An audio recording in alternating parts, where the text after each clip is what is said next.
네, 국선 변호인이라는 말은 많이 들어보셨을 텐데요. 로인사이드 오늘은 필수적 변호사 변론 제도라는 거에 대해서 좀 얘기를 해보겠습니다. 김효정 기자 나와 있습니다.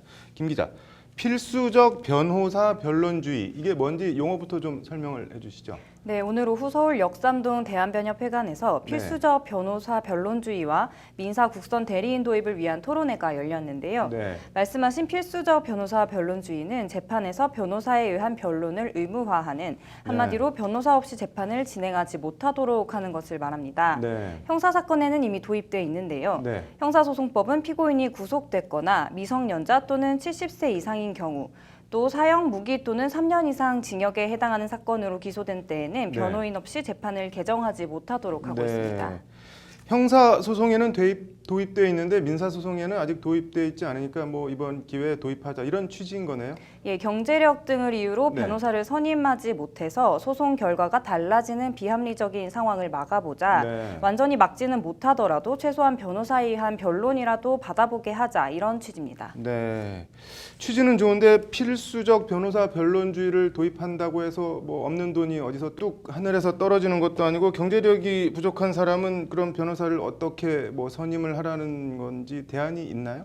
네, 그래서 필수적 변호사 변론주의와 함께 언급되는 것이 네. 이른바 민사 국선 대리인 제도입니다. 네. 한마디로 형사 사건의 국선 변호인처럼 네. 민사 소송도 변호사를 선임할 여력이 안 되는 이른바 사회적 약자의 경우에도 네. 국가가 민사 국선 대리인을 붙여줘서 변호인의 조력을 받을 권리를 보장해주자 이런 내용입니다. 네. 근데 뭐 취지는 좋은 것 같은데 그동안 이 필수적 변호사 변론주의나 민사 국선 대리인이 도입되지 못하고 있었던 뭐 특별한 이유 같은 게 있나요?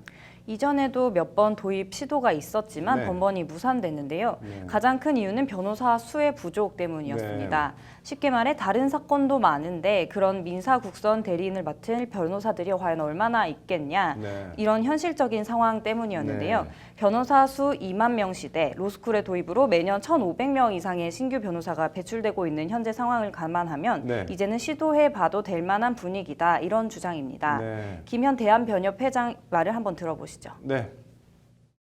그때와 상황이 많이 달라졌습니다. 지금은 1년에 1,500명의 변호사가 배출되고 있어서 변호사를 그렇게 큰 높은 보수 없이도 쉽게 선임할 수 있습니다.